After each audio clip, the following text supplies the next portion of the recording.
Hello again, my name's John. I'm a retired cook from the northeast of England in the UK, and welcome to my latest video recipe. And in this one I'll show you how to make this beautiful cottage cheese. It's another great authentic recipe from this amazing cheese making kit from the cheese and yogurt making company. There's enough ingredients in the kit to make up to 10 soft cheese recipes, and all you need to add is the milk and the flavourings. I'll leave a link in the description box where you can get hold of one of these fantastic kits. You can view the ingredients list and full written method for this recipe on the recipe page on the channel's website.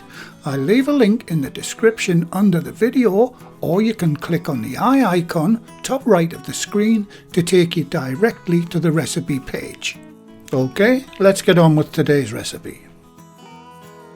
For this recipe you'll need to use a double boiler or bain-marie to heat up the milk, and this is the setup that I like to use. For this cottage cheese recipe, I'll go through each stage step by step directly from the little recipe book that is provided with the kit. Step 1. And as with all cheese recipes, you need to sterilise all of your equipment. Step 2. Start the recipe by adding the milk to the top pan of the double boiler. You can use homogenised whole milk if you have to. That's milk that's bought from a supermarket. But unhomogenised is better. And if you're lucky enough to have access to raw milk that's bought directly from a dairy farm, that's even better still. With the heat on under the bottom pan of water, heat up the milk to 28 degrees Celsius, that's 82 degrees Fahrenheit. Stir continuously. Now this should only take around 5 minutes to do. Once you reach the required temperature, separate the milk pan from the boiler. Step 3. Time to add the cheese culture or starter. I use this ice cube method. Check out my cream cheese video on how you make these starters. It's dead easy to do. And it's all included in the soft cheese kit. From one little packet of culture in the kit, you get enough to make 60 of these cubes. That's enough to make 30 batches of top quality soft cheese. Add the 2 cubes to the milk and stir until they dissolve. This cheese culture is what gives your cheese its flavour, and it also helps set the milk once we add the rennet. Now cover the pan and let it get to work ripening the milk for 1 hour. Step 4. Adding the powdered rennet. By the way, this particular powdered rennet that comes with the kit is vegetarian. Sprinkle the powdered rennet evenly over the surface of the milk.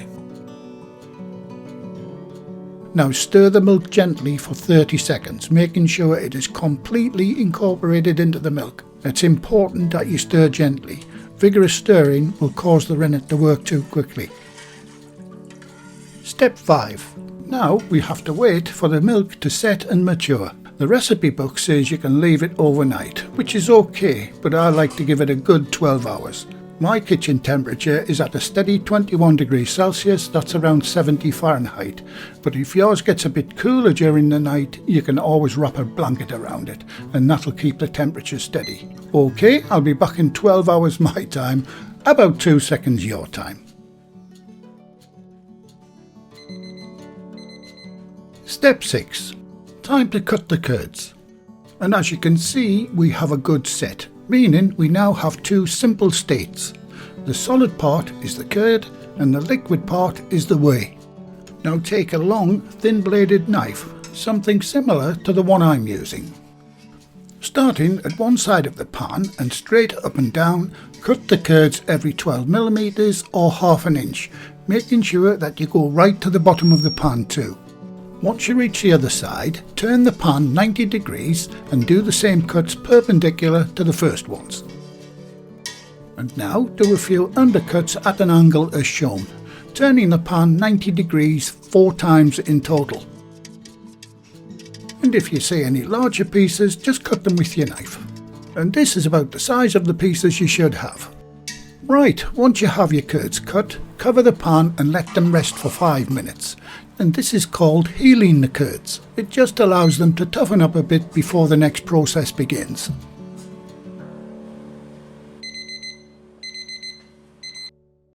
Step 7.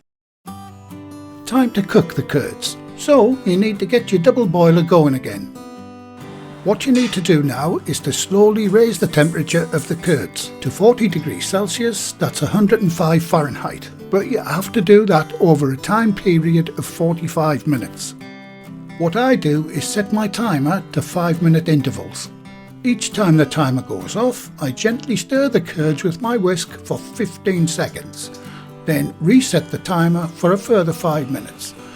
And you have to do that 9 times in total. And to keep count, I just make a mark each time on my notepad. And if you think the temperature's rising too quickly, either turn off the heat or remove it from the double boiler altogether and carry on with the process. It's a lot more difficult to explain than it is to actually do. Once you reach the final 5-minute interval, get a colander into a large bowl and line it with the cheesecloth from the kit. Make sure these are sterilised too.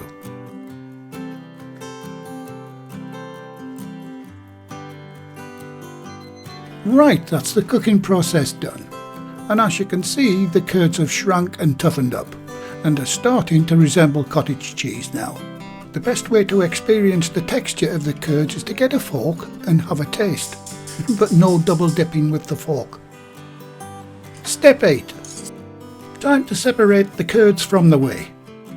Now carefully lift the pan from the boiler, but be wary of the hot condensed water dripping off the bottom of the pan.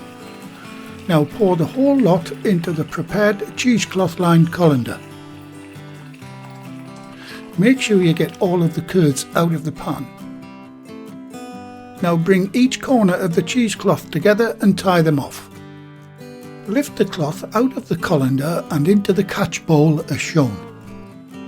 As for the leftover whey, it has lots of uses. Check it out on the internet. I mainly use it instead of water in my bread making. Now use your imagination and get it hung up somewhere to drain. And this is my little setup for draining the curds. This should only take around 15 minutes until the drips just about stop. And then it's ready to go to the final step, the flavouring. Step 9. Okay, it's been draining for about 15 minutes now, and it's time to finish off making this delightful cottage cheese. Carefully undo the knots and get it out of the cloth and into a sterilised bowl.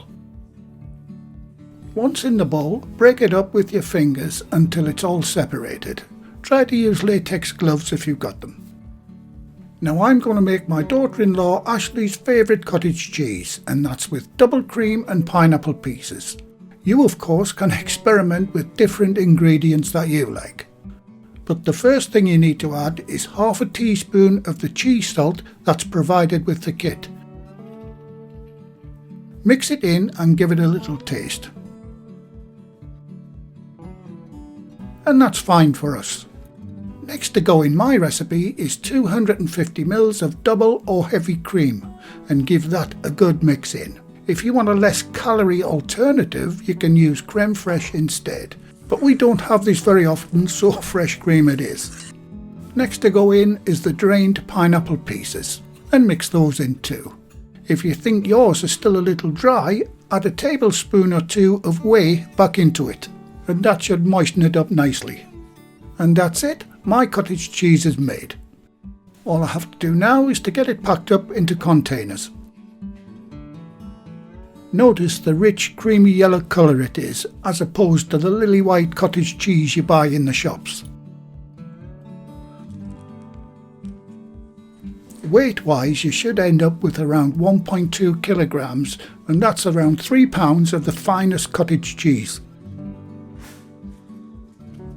Right, I'll have a quick taste.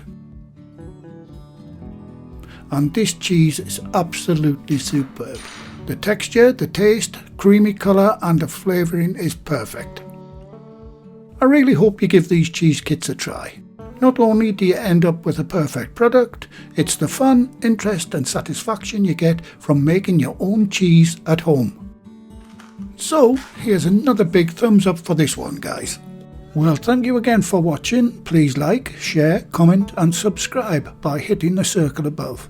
If you do subscribe, activate the bell icon next to the subscribe button on my channel page. and by doing that you'll be automatically notified every time I upload a new video. And in the meantime, here's a few of my other videos and playlists that you may want to watch. So until the next time, be safe in your kitchen and bye for now.